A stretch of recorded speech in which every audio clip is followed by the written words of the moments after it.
Bonjour à toutes et à tous, bienvenue sur New Forest Astrologie. Aujourd'hui, j'espère que vous allez bien. Voilà un petit moment que j'avais envie de vous parler du transit de Pluton en Verseau parce que c'est un transit qui va avoir un impact assez phénoménal. Et donc, voilà, je vais me lancer parce que c'est quand même un grand sujet. Alors, je vais essayer de vous donner mon interprétation, mais aussi en me basant sur des travaux et des recherches et des observations astrologiques des transits précédents. Alors, je vais commencer par vous donner quelques données astronomiques, puis astrologiques concernant Pluton, puis je vous parlerai des forces archétypales au cœur du signe du Verseau, et pour voir comment les tendances comment ces énergies combinées en fait de Pluton et du Verseau devraient s'exprimer durant ce transit, et un transit qui a déjà fait couler beaucoup d'encre et je suis sûre qu'il va continuer. Alors, on va commencer par quelques données astronomiques. Alors, depuis 2006, Pluton a été rétrogradé au rang de planète naine, mais demeure une planète à part entière dans le système astrologique. Le cycle de Pluton dure 245 ans. Donc, c'est une planète lente qui met donc un certain nombre d'années pour parcourir la roue zodiacale. Et la durée de chaque passage dans les constellations zodiacales varie entre une dizaine et une trentaine d'années. Astrologiquement, Pluton représente la transformation profonde, la mort symbolique après la descente aux enfers. Pluton dans la mythologie, c'est Hadès, maître des enfers. Et parce que la transformation plutonienne va s'effectuer par un passage nécessaire au royaume des ombres, c'est mourir avant de renaître. Et on retrouve ce voyage initiatique dans le mythe d'Inanna ou de Perséphone, épouse d'Hadès d'ailleurs, qui doivent se dépouiller, se délester, heu, se confronter en fait à la noirceur des abysses, les leurs en fait, à leurs peurs viscérales, aux peurs qu'on ne veut pas, aux peurs inconscientes en fait, à ce qu'on ne voit pas, mais aussi, ben, à leur finitude en fait, à leur propre mort, à la condition, à cette mortalité auquel on est tous confrontés, à un moment ou à un autre, avant, de pouvoir remonter, vers la lumière, transformer, régénérer et surtout avec une conscience, élargie et transcendante, donc de notre condition humaine. Donc sur un thème natal, les transits de Pluton vont, impacter de manière parfois spectaculaire, mais en tout cas toujours de manière, significative, un secteur de vie, lui-même indiqué, par la maison concernée sur ce point du thème. Alors je vous rappelle que le thème se compose de 12 signes et de 12 maisons, astrologiques, chacune représentant un secteur particulier de l'existence en tant qu'expérience, incarnée. Alors d'un point de vue collectif, les transits de Pluton sont des moments de transformation majeurs pour la société, à l'échelle globale. Et ces transformations sont toujours en lien avec les qualités et les attributs des signes traversés, comme on va le voir tout de suite. Alors pour illustrer ce point et bien comprendre le fonctionnement de Pluton, je vous propose de faire un tour rapide des transits de Pluton en signe au XXe siècle jusqu'à nos jours pour vous donner une idée de cet impact donc colossal que cette planète peut avoir. Alors on va commencer par le transit de Pluton en Cancer qui s'est effectué de 1914 à 1939. Donc ici, on est dans un signe qui nous parle des origines, de la famille, des eaux matricielles, et on a vu une transformation de la famille et du rôle de la femme au foyer.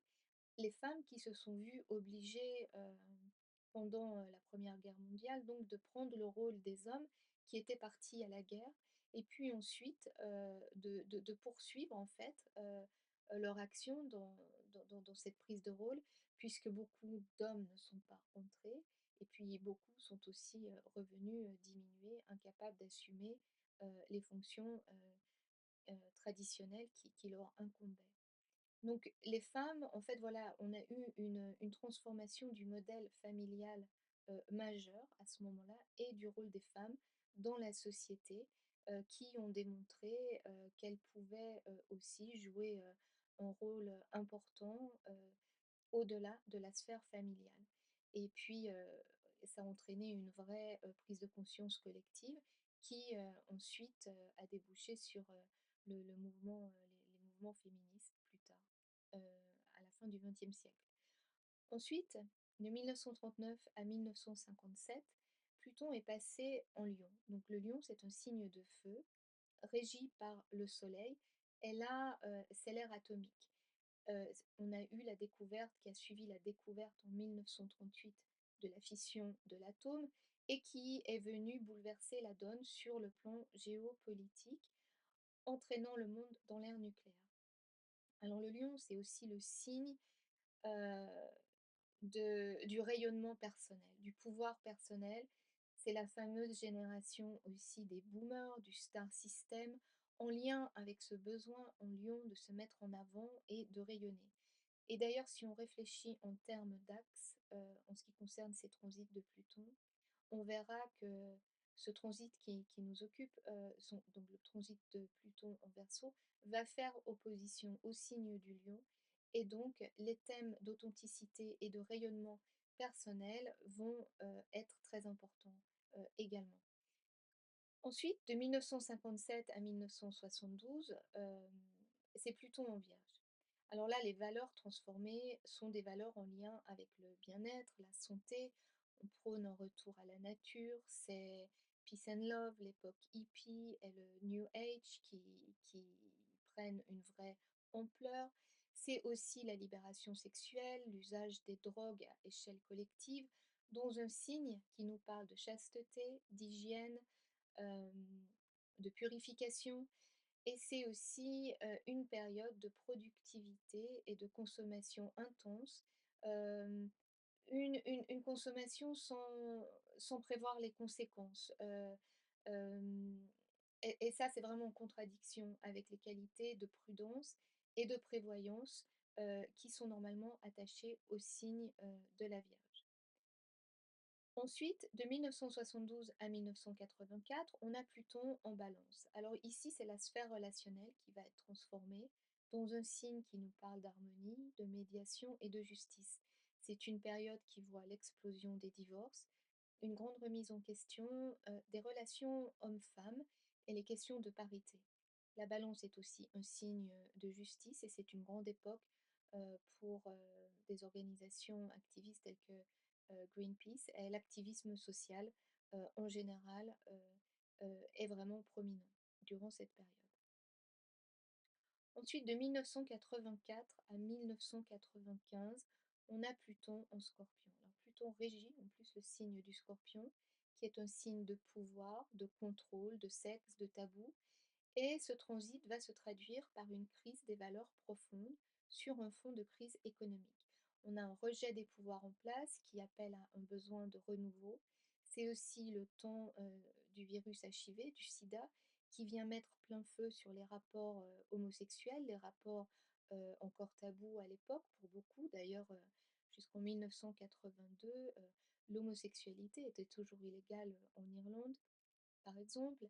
Et au point de vue culturel, c'est aussi la grande époque du grunge, qui exprime un mal-être et un rejet du monde consumériste moderne, avec un mouvement, avec de la musique par exemple, avec des paroles sombres, introspectives. On se rappelle de Nirvana, de Kurt Cobain, qui d'ailleurs finira par se suicider. Et si on pense au scorpion, aussi, qui est aussi le seul animal capable de se donner la mort en cas de danger, on voit bien que les thèmes scorpions ont vraiment été intenses durant cette période et que du coup, vraiment, ce qui est en haut est comme ce qui est en bas et vice-versa. Ensuite, de 1995 à 2008, on a eu le transit de Pluton en Sagittaire. Alors là, on est dans un signe qui symbolise l'expansion, qui nous parle de tout ce qui est lié à l'étranger, à ce qui est loin. C'est aussi le signe, des croyances, philosophiques, religieuses. Et là, on a Pluton qui est venu en fait anéantir, les frontières. Ça a été la période, d'internet vraiment qui a explosé, qui a éloigné en fait ce qui était proche, qui a rapproché ce qui était loin et à travers ce phénomène de globalisation et qui a aussi accompagné une perte des repères collectifs sur un fond, de guerre et de terrorisme international au nom des croyances religieuses. Jupiter, maître du Sagittaire, celui qui fait les lois, heu, et on voit, durant ce transit, se mettre en place, un nouvel ordre mondial, donc de nouvelles lois qui vont redéfinir nos rapports, aux cultures étrangères, qui va finalement aussi ouvrir notre espace physique, et notre champ de conscience, à quelque chose de plus grand, justement par le contact, par cette mise en contact, intense et permanente avec des choses qui nous étaient jusque-là, étrangères ou en tout cas, qui n'étaient pas accessibles de la même façon. Hem Et pour finir, ce petit tour d'horizon, le dernier transit, donc celui qui vient de s'achever, de 2008 à 2022, et qui s'est déroulé dans le signe du Capricorne. Alors, heu, le Capricorne, c'est un signe de construction, d'ambition, de matérialité structurante et qui implique aussi une importante notion d'intégrité. Et ce transit de Pluton, en Capricorne, il est venu détruire heu, le château de cartes du monde financier, qui s'appuyait, sur un système basé sur le profit et ça a été donc, voilà, la remise en question du capitalisme et de ce système, basé sur le dieu de la consommation à tout va, au détriment de l'environnement nécessaire, à la survie même de l'humanité, en fait. Donc voilà, et ça a aussi été ce transit de Pluton en Capricorne, l'avènement officiel, parce que bon, c'était pas nouveau non plus, de la pensée postmoderne en réaction au modernisme, donc qui n'a pas qui n'a pas délivré ses promesses.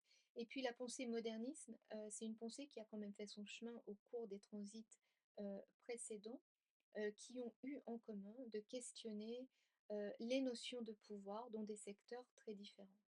Alors bien sûr, ce transit de Pluton en Capricorne, c'est le transit qui annonce les thèmes, heu, qui annonce et qui amorce aussi les thèmes du passage de Pluton en Verseau que je vais, vous détailler maintenant. Alors, Pluton en Verseau, ça va être un transit qui va être assez long, qui va démarrer pour de bon le 20 novembre 2024 et qui s'achèvera le 9 mars, 2043. Et il est assez clair si on regarde ce bref aperçu des transits de Pluton, depuis le début du XXe siècle à nos jours, qu'on a un schéma qui se répète. Alors ce schéma, c'est Pluton qui rentre dans un signe et qui vient expérimenter à l'extrême les caractéristiques de chaque signe, pousser les archétypes de chaque signe dans ses derniers retranchements, les pervertir aussi. Si on pense au signe de la Vierge, par exemple, au transit de Pluton en Vierge, on voit que c'est une période de révolution sexuelle, de consommation de drogue, alors que les qualités de la Vierge sont plutôt des qualités de pureté, de chasteté, de propreté, de santé, et ces qualités sont complètement pulvérisées durant ce transit. Et il en va de même pour chaque transit. Alors je ne vais pas pousser l'analyse plus loin ici par signe, mais c'est aussi quelque chose vraiment de très intéressant à faire en profondeur. Et puis, en suivant le déroulé schématique, on constate aussi qu'après la phase d'annihilation, donc la descente, cette descente dans les profondeurs, cette confrontation, cette mort symbolique, vient une renaissance à travers une prise de conscience. Et si on continue avec la Vierge comme exemple, on voit bien qu'au bout du cycle, on a eu l'avènement des médecines douces et la réalisation collective d'une conscience élargie, parce que justement, on s'est frotté, on a pu expérimenter d'autres plans de conscience. Et ça a donné lieu à une transformation majeure à l'échelle individuelle, mais aussi collective, et que cette transformation, elle continue de se déployer. Alors, les transits se terminent, mais leurs effets et leurs conséquences perdurent et viennent s'entremêler, si vous voulez, aux transits qui leur succèdent, formant ainsi une spirale sans fin. Alors, je pense que maintenant, on a quand même compris assez bien comment fonctionne Pluton. Pluton détruit pour pouvoir régénérer. Il y a l'idée que pour gagner la lumière, on doit d'abord passer par l'obscurité, hein, comme l'a dit le philosophe Michel Foucault, le chemin du paradis passe par l'enfer. Mais avant d'appliquer ce schéma au transit de Pluton en Verseau et de vous donner un peu mon analyse, je vais vous décortiquer un peu le signe du Verseau. Comme ça, on pourra bien comprendre. Alors, le Verseau, c'est le 11e signe de la roue zodiacale. Il couvre la période qui s'étend du 20 janvier au 18 février. C'est la saison hivernale. La Terre est froide, mais on a tout de même la promesse d'un renouveau printanier qui se fait sentir. D'ailleurs, dans le calendrier celtique, c'est le temps d'Imbolc qui se fête le 1er février, donc en plein milieu de la période Verseau, et qui marque le début du printemps dans les traditions anciennes. Le Verseau, c'est un signe d'air qui va être en lien donc avec les capacités d'analyse, de logique, d'intellect. Le Verseau, c'est un signe qui est en mesure de considérer n'importe quelle situation avec un détachement émotionnel en fait, et du coup une certaine froideur qui va lui permettre de venir trouver des solutions, des idées originales et efficaces, voire même inspirées. Dans le tarot, le Verseau, c'est le signe qui est en lien avec la carte de l'étoile, avec donc ces étoiles qui tombe sur la terre, et on voit bien encore cette connexion entre le haut et le bas. Et le Verseau, de manière significative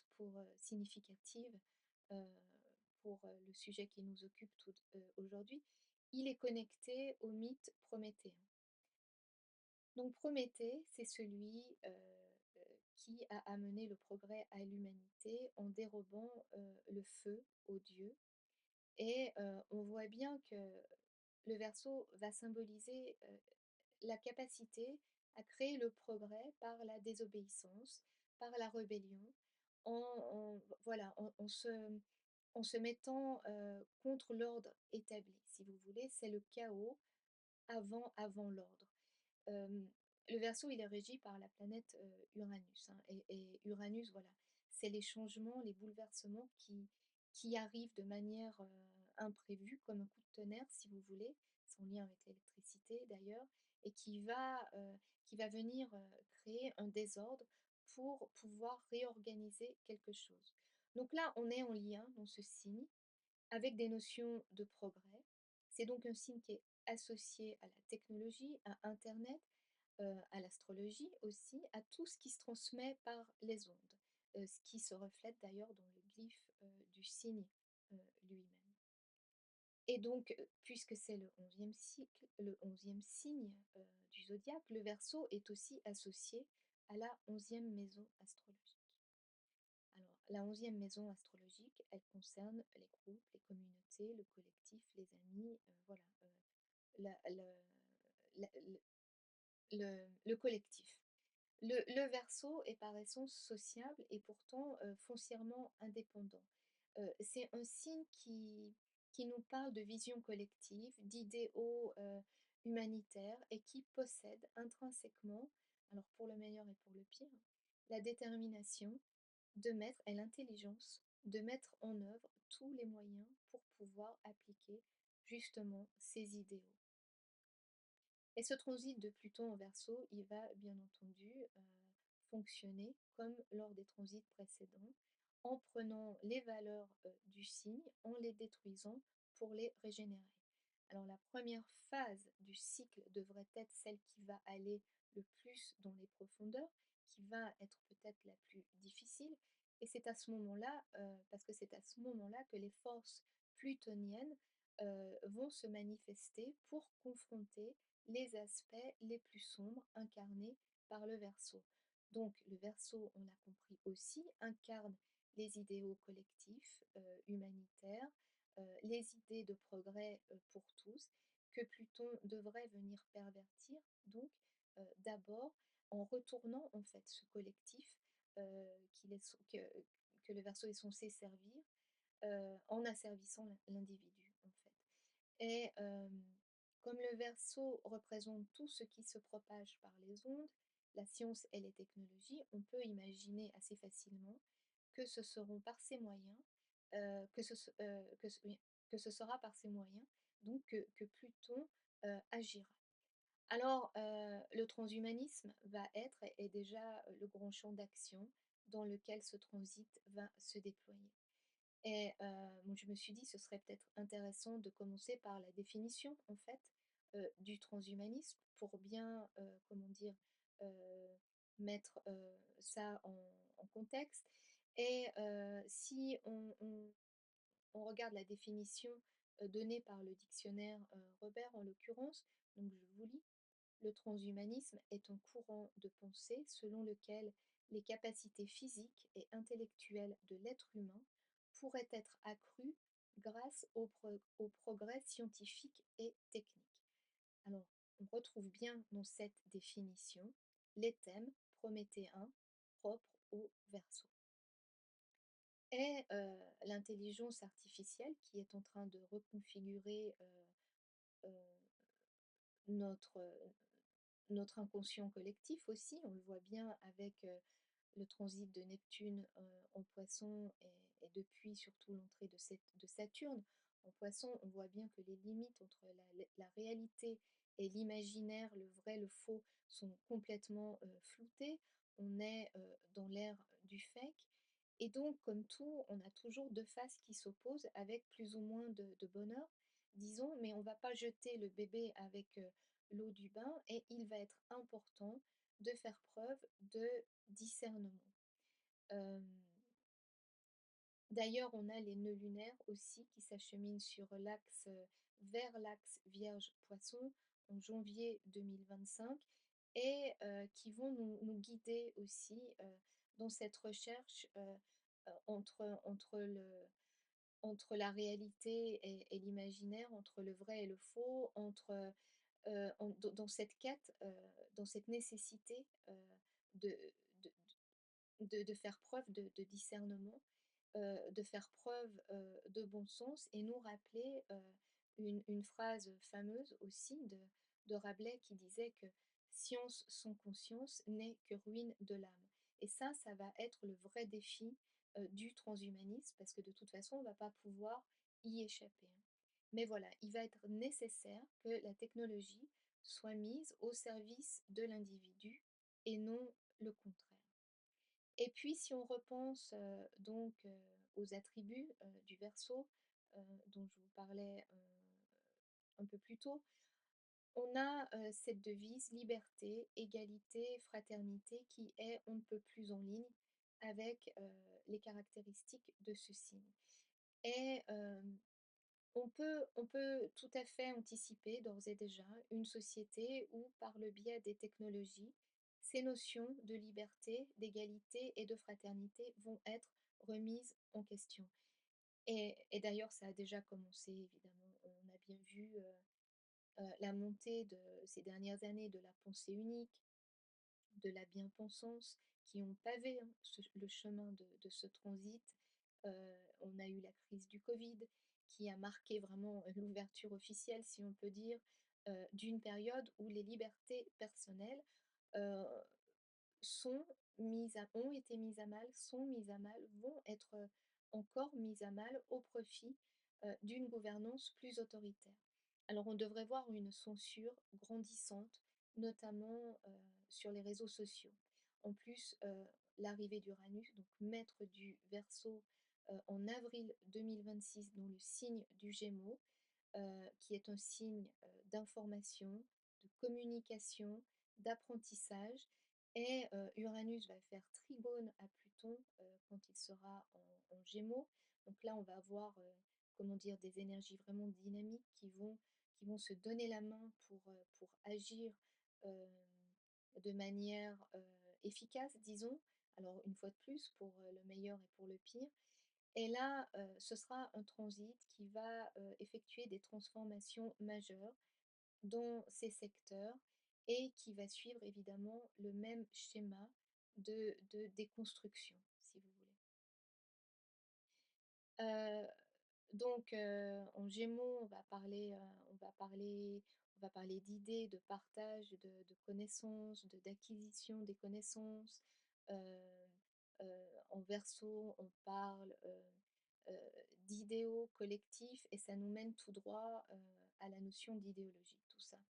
Et je vous parlais aussi de postmodernisme, donc les idéologies postmodernes déconstructivistes, c'est-à-dire le wokisme, puisque cette idéologie a un nom qu'il faut nommer. Je pense que maintenant c'est important, il ne faut plus avoir peur en fait, parce que le wokisme n'a plus rien à voir en tout cas, avec l'éveil de conscience, avec l'ouverture d'esprit, avec la tolérance.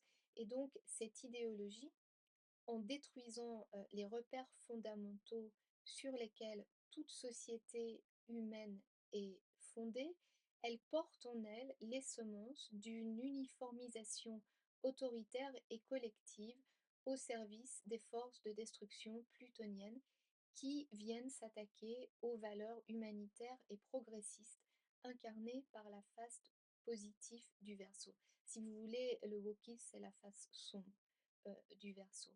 Et on voit bien que l'histoire, si elle ne se répète pas, elle rime en se déployant par cycles qui permettent l'élévation des niveaux de conscience à chaque fois. Donc on a ce mouvement de spirale qui fait que les cycles ont des thématiques propres qui se jouent et se rejouent, donc plus ou moins tragiquement. En ce qui concerne les thèmes verso et du wokisme, je vais vous citer ce qu'a écrit Karl Popper, un philosophe du XXe siècle, qui réfléchissait justement sur ce schéma répétitif de l'histoire et qui réfléchissait justement après la Deuxième Guerre mondiale euh, en parlant du mal de son temps, hein. Il pensait que pour lui, les montées en masse du stalinisme, du fascisme et du nazisme ont été possibles par la perte collective des racines et des traditions qui, en créant une hystérie collective, ont permis à des politiciens de mettre en place des systèmes totalitaires abolissant les libertés personnelles sous couvert de protéger le peuple et de rétablir l'ordre. Donc ça, je pense que c'est une analyse qu'on peut vraiment mettre en parallèle avec ce qui est en train de se jouer au niveau de cette idéologie wokiste et de ce qui va se jouer par rapport à ce transit de Pluton en Verseau. Et puis, si on repense au transit précédent, on voit bien que le signe opposé va amener des clés utiles, hein. C'est pas tout noir, on a des solutions, on a des remèdes, et le signe opposé amène une espèce de contre-pouvoir, si vous voulez. Et ici, ce sont les thèmes inhérents à l'axe Lion-Verseau, dont je vous parlais plus tôt, qui vont nous éclairer et nous aider à naviguer ce transit. Car si Pluton nous parle de pouvoir, le lion régi par le soleil, lui aussi nous parle de pouvoir. Mais en lion, il s'agit de pouvoir personnel, d'authenticité, de courage qu'il va falloir aller chercher. Une opposition, donc, c'est une tension qui nous enjoint à trouver un équilibre et un juste milieu. Donc là, voilà, il va falloir qu'on trouve un équilibre entre ce rayonnement personnel, si vous voulez, cette authenticité, et ce collectif un peu glauque que va déjà aller nous chercher Pluton. Donc voilà, on va devoir crever, percer les abcès idéologiques, je pense. Ça va être le travail de Pluton, d'abord en Verseau. Ça va nous demander du courage, de la détermination, de la volonté. Il va falloir aller puiser dans cette capacité euh, voilà, de dire ce qu'on a envie d'exprimer sans avoir peur du jugement, puisque le lion, c'est aussi l'auto-validation, c'est ne pas attendre, d'être validé par les autres.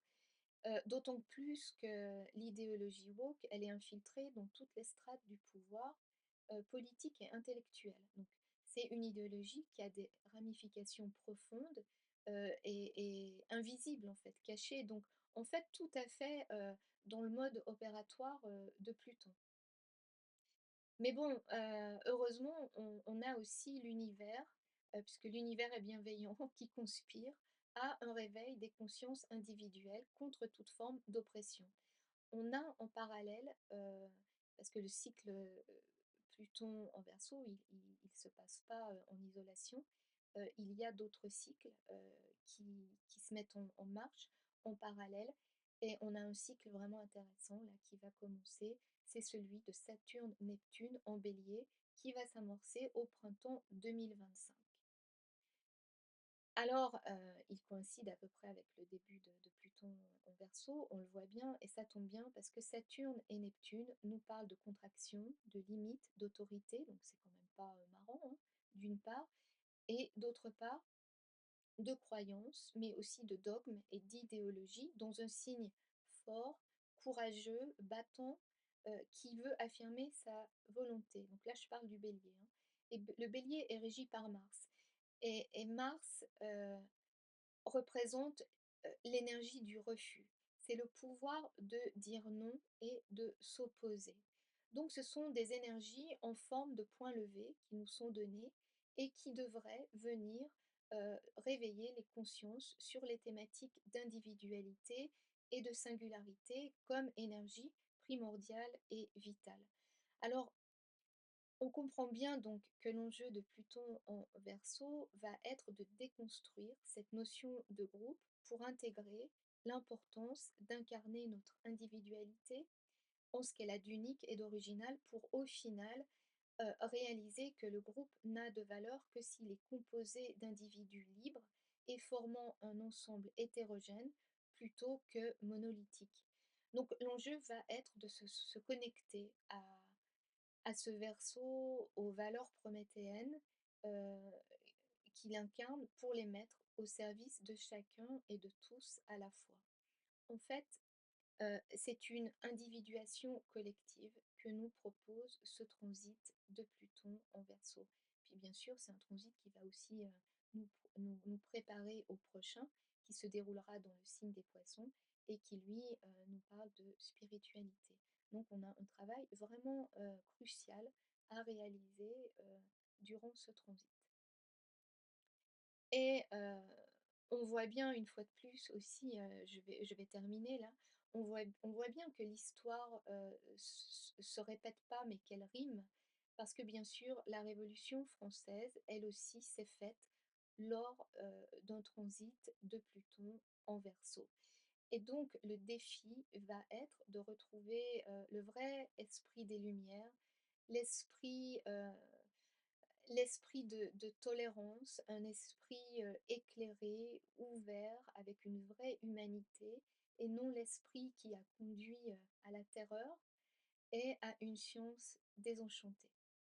Alors voilà, j'espère que, cette vidéo sur le transit de Pluton, en Verseau vous a donné quelques informations, utiles.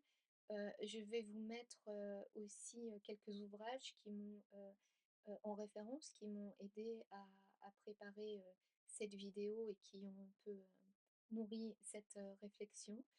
Et moi, je vous remercie de votre écoute. Merci de vos likes et de vos partages. Et puis, bien sûr, je vous retrouve très bientôt euh, pour une autre vidéo, probablement pour une lunaison comme tous les mois. Voilà, prenez soin de vous. À très bientôt.